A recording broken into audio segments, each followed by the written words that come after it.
காதில் கேட்கும் கேட்கும் போதெல்லாம் இந்த ஞாபகம் தாளாட்டும். வணக்கம் வணக்கம் வணக்கம். இன்னும் ஒரு வீடியோவில் உங்களை நான் சந்திக்கிறேன். ராஜஸ்தானுடைய மிக மிக பரபரப்பான ஒரு நகரம் ஜெய்ப்பூரில் இருக்கேன். ஜெய்ப்பூரில் மிக முக்கியமான ஒரு சந்தை பகுதி இது. அது மட்டும் இல்லாமல் நிறைய கட்டடங்கள், வித்தியாசமான கட்டடங்கள் இருக்கிற ஒரு சந்தை பகுதி. எப்படி இருக்குது பாருங்கள், பரபரப்பாக ஒரு ரவுண்ட் அபவுட் பிரதேசம் இது. எப்படி இருக்குது பாருங்கள், இந்த நகரம் பரபரப்பாக இருக்குது. காலையில் 10 மணியாக இருக்குது நேரம். எங்கே போகுது வாகனம், எங்கே வருது, எப்படி போகிறது, எப்படி வாரது, நடக்கிறதே கஷ்டமாக இருக்குது. அந்தளவுக்கு பரபரப்பாக இருக்குது. அந்தளவுக்கு பிஸியான ஒரு நகரம் இந்த ஜெய்ப்பூர் நகரம். இந்த நகரத்தை வந்து நாங்கள் சுற்றி பார்க்க போகிறோம். நேற்று இரவு நான் வரும்போது இந்த பிரதேசம் வந்து பார்க்குறதுக்கே ஒரு என்னடா ஒரு திருவிழாவுக்கு போன மாதிரி இருந்துச்சு. இந்த பிரதேசம் அந்த அளவுக்கு அழகாக இருந்துச்சு பார்க்குறதுக்கு. எல்லா கட்டிடமும் அந்தளவு வடிவான கட்டிடங்கள். குறிப்பாக இந்த பிரதேசத்தை வந்து பிங்க் சிட்டின்னு சொல்கிறாங்க. பிங்க் சிட்டி அப்படின்னு சொல்கிறாங்க. எல்லா கட்டிடங்களுமே வந்து பிங்க் கலரில், ஒரு காவி கலரில் தான் இந்த பெயிண்டெல்லாம் பண்ணியிருக்காங்க. பாடசாலை பிள்ளைகள்லாம் வந்து இந்த மாதிரி ஆடைகள், நிறைய பாடசாலை பிள்ளைகள் வந்து இப்படி வித்தியாச ஆடை. இது ஒரு பாடசாலைன்னு நினைக்கிறேன். இந்த மாதிரி ஆடைகள், அந்த மாதிரி நம்ம பள்ளிக்கூடங்களில் இருக்க மாதிரி வெள்ளை கலர் ஆடைகள் எல்லாமே வந்து இங்கே கொடுத்துருக்காங்க. இந்த பக்கமாக பார்த்தா நிறைய கடைகள் இருக்குது. அதோடு மட்டுமாமல் இங்கே வந்து கடைகளோட சேர்த்து வித்தியாசமான ஆடைகள், நம்ம வந்து வளமையாக பார்க்குற ஆடைகளை விட வித்தியாசமான ஆடைகள் பாகிஸ்தானில் நாம் பார்த்தோம். அந்தந்த ஏரியாக்களுக்கு அவங்களோட கலாச்சாரங்களை பிரதிபலிக்கிற மாதிரியான பல ஆடைகள் வந்து இங்கே இருக்குது. நிறம் தான் இங்கே வந்து பெரிய அளவில் கண்ணை பறிக்கிற மாதிரி இருக்குது. அந்த நிறமும் அந்த டிசைனும் வந்து வித்தியாசமாக இருக்குது பார்க்குறதுக்கு. இங்கே இந்த பிரதேசத்தில் அதிகமாக வெளிநாட்டிலேருந்து வரவங்க அதிகமாக வராங்க இந்த பொருட்களை வாங்குறதுக்குன்ட்டு. இங்கே பாருங்கள், செருப்புகள் அப்படி இருக்குன்னு பாருங்கள். வித்தியாசமான நம்ம உடுத்துகிற ஆடைகளுக்கு ஏற்ற மாதிரியாக கூட அந்த செருப்புகளெல்லாம் வச்சுருக்காங்க. இது ஒரு பிரம்மாண்டமான ஒரு அரண்மனை. அதாவது ஜெய்ப்பூர் நகரத்தில் இது ஒரு அடையாளம் அப்படின்னு கூட சொல்லலாம். இதை வந்து ஹவா மஹால் அப்படின்னு சொல்கிறாங்க. இந்த ஹவா மஹாலுக்கு தமிழ் பெயர் அப்படின்னு சொல்லி பார்க்கும்போது காற்று வீசும் அரண்மனை அல்லது தென்றல் வீசும் அரண்மனை அப்படின்னு சொல்கிறாங்க. இந்தியாவினுடைய ஒரு மிக மிக முக்கியமான நகரம் ஜெய்ப்பூர். அதுலேயும் வந்து இந்த பிரதேசத்தில் அமைந்திருக்கிற இந்த ஹவா மஹால் 1799 இந்த ஜெய்ப்பூர் ராஜ்யத்தினுடைய மன்னரால் இந்த அரண்மனை கட்டப்பட்டிருக்கு. இந்த கட்டிடத்தினுடைய வடிவமைப்பு வந்து பல கோணங்களில் பார்க்கப்படுது. அதாவது இந்து கடவுள் கிருஷ்ணருடைய கிரீடம் இருக்குது தானே, அந்த அமைப்பில் இந்த கட்டிடம் அமைக்கப்பட்டிருக்கு. அது மட்டும் இல்லாமல் ஒரு சிக்கலான பின்னல் வேலைப்பாடுகள் கொண்ட ஒரு மிக பிரம்மாண்டமான ஒரு அரண்மனை. அதோடு மட்டும் இல்லாமல் இந்த அரண்மனையில் பார்த்திங்கன்னு சொன்னால் எங்கே பார்த்தாலும் ஜன்னல்களாகவே இருக்கும். 953 ஜன்னல்கள் இதில் சிறப்பான முறையில் அமைக்கப்பட்டிருக்கு அப்படின்னு சொல்கிறாங்க.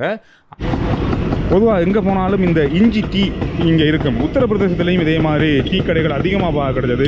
இஞ்சி, ஏலம், கருவா இதெல்லாம் போட்டு ஒரு மசாலா டீ வந்து இங்கே கொடுக்குறாங்க. இதில் வந்து முக்கியமான விஷயம் என்ன தெரியுமா, இந்த இருக்க கப் தான். அந்த இருக்க கப்பில் கொடுப்பாங்க. இது வந்து மண் கப். நாங்கள் வந்து காசியில் அதிகமாக பார்ப்போம். காசியில் எங்கே போனாலும் பிளாஸ்டிக் கப்பு நாங்கள் பார்க்கவே இல்லை. அதே மாதிரி இங்கேயும் பெரிய அளவில் எல்லாம் இங்கே கிளாஸ், கண்ணாடி கிளாஸும் இருக்குது, ரப்பர் கிளாஸும் இருக்குது. நமக்கு தேவையானதில் தருவாங்களா இருக்கும். அதிகமான மக்கள் வந்து விரும்புகிறது இந்த அந்த மண்ணால் செய்யப்பட்ட அந்த கப்பில் தான். அது வந்து அது குடிக்கும்போது, டீ குடிக்கும்போது அது வித்தியாசமான ஒரு சுவையை தரும், பழமை நம்ம கிளாஸில் குடிக்கிறத விட.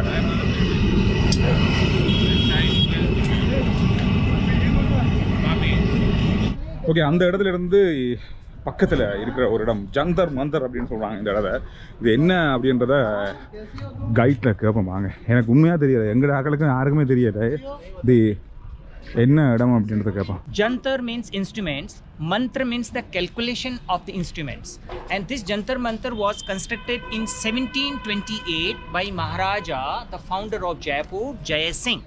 Maharaja Jai Singh, the founder of Jaipur, he was a very good astrologer. He believed in horoscope. In our Hindu religion, horoscope is playing very important role. Just to make the horoscope, the first thing we need the time of birth of the child. In those days, there was no watches. So they used to see time by sun. This is the small sundial. This is the small sundial. This is a solar watch. How it works? The morning time 6 to 12 on the left side of the wall and 1 to 6 on the right side of the wall. You got it? Why? Because in the morning sun rises here in the east direction, so we can see the shadow of the wall on the left hand side. Now, after 12 o'clock, the shadow will be here. Means the sun will be here, then we can see the shadow of the wall on the right hand side. From this sundial, we can see accuracy of 20 second. Can you imagine? 20 second accuracy time we can see from this sundial, and when it was constructed 300 years ago. Come, I'm going to show you the time. That is very interesting. Okay. அதிசயம் கூட, உண்மையிலேயே அதிசயம் கூட. அந்த காலத்தில் நம்ம வந்து மணிக்கூடு இல்லை, எந்த விதமான தொழில்நுட்பங்களும் இல்லை, எதுவுமே இல்லாமல் நாங்கள் நேரம் பார்த்துருக்கோம், நெருப்பெரிச்சிருக்கோம், இந்த மாதிரி விஷயங்கள்லாம் நம்ம பார்த்துருக்கோம், கேள்விப்பட்டிருக்கோம். ஆனால் அந்த காலத்தில் இப்போ நேரம் என்ன, சூரியனை பார்த்தே நேரம் சொல்லுவாங்க. அந்த மாதிரி விஷயங்கள் எல்லாமே நாங்கள் பார்த்துருக்கோம், கேள்விப்பட்டிருக்கோம், படிச்சிருக்கோம். அதை இப்போ நான் உங்களுக்கு நேரில் காட்டுறேன் பாருங்கள். இந்த ஜந்தர் மந்தர் அப்படின்ற இடத்துல வந்து இது ஒரு மணிக்கூடு. இது உங்களுக்கு மணிக்கூடு மாதிரியாக இருக்குன்னு பாருங்கள். இதில் ஏறி போய் நிற்கக்கூடிய மாதிரி படியெல்லாம் வச்சு இது ஒரு மணிக்கூடாக செய்திருக்காங்க. கிட்டத்தட்ட 300 வருஷத்துக்கு முதல்ல செய்யப்பட்ட மணிக்கூடு இது. இது எப்படி இதில் நேரம் பார்க்குறாங்க அப்படின்னா, இந்த பக்கம் காலை நேரத்தில் உள்ள நேரத்தை வந்து கணிச்சிருக்காங்க, அந்த பக்கம் வந்து மாலை நேரத்தில் உள்ள சூரியன் மறைகிற நேரத்தில் உள்ள நேரத்தை கழிச்சிருக்காங்க. அந்த காலத்தில் வந்து ஜெய்ப்பூர் நேரம் இதுதான், அதாவது ஜெய்ப்பூருடைய நேரம் இதுதான்.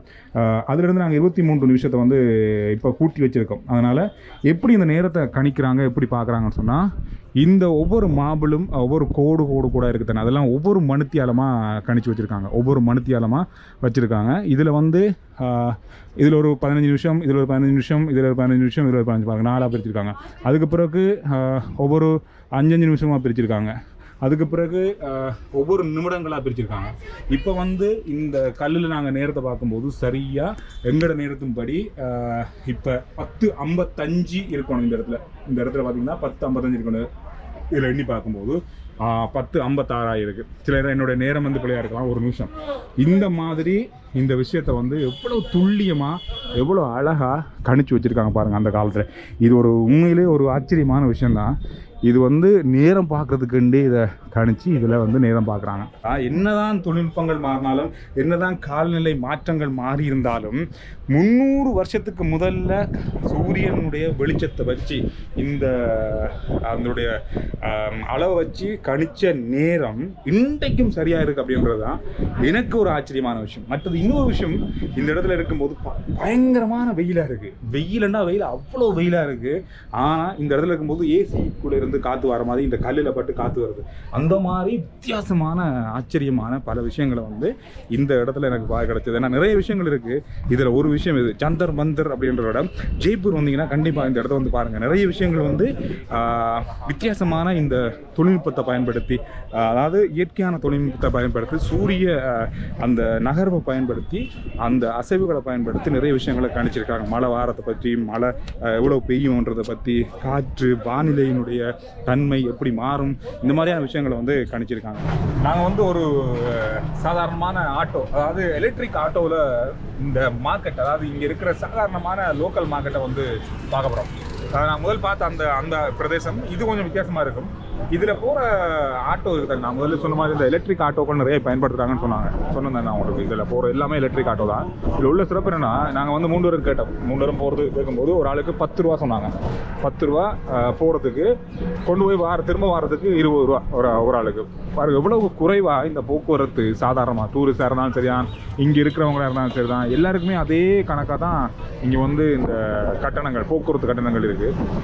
இதுக்கு காரணம் இவ்வளோ குறைவாக இருக்கிறதுக்கு காரணம் என்னென்னு சொன்னால், இது எல்லாமே எலக்ட்ரிக் தான். பார்த்தீங்கன்னா தெரியும், எல்லாமே எலக்ட்ரிக் வாகனங்கள் தான், ஆட்டோக்கள் தான். இது சத்தமும் இருக்காது, ஈஸியாக போய் வரக்கூடிய மாதிரி இருக்கும். பெட்ரோல் தேவையில்லை, எரிபொருள் பிரச்சனை இல்லை. எல்லாமே வந்து அதிகமான இந்த முச்சக்கர வண்டிகள் எல்லாம் எலக்ட்ரிக்லாம் ஓடுது, கரண்டில் தான் ஓடுது. இது என்ன அப்படின்னு தெரியல. 25 ரூபா, 20 ரூபா, 20 ரூபா, 20 ரூபா என்ன விற்கிறாங்கன்னு தெரியல.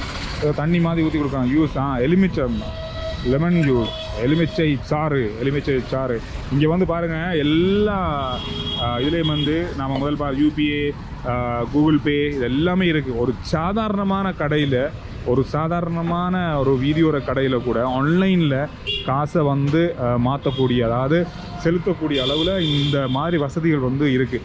சில நேரங்களில் நான் பார்க்கும்போது இங்கே இந்தியாவில் மட்டும் இல்லை, நிறைய இடங்கள் அது இருக்குது. ஆனால் நம்ம இடத்துல அது அப்படி ஒன்று இல்லை. சாதாரணமாக நாம் கிரெடிட் கார்ட்லேயோ அல்லது ஏடிஎம் கார்ட்லேயோ தான் நாம் அதை செலுத்த வேண்டியிருக்கும். அதுவும் வந்து அந்த கடைகள் வச்சுருந்தாங்க. சில கடைகளில் வந்து 3 வீதம் கூடுதலாகவே எடுப்பாங்க.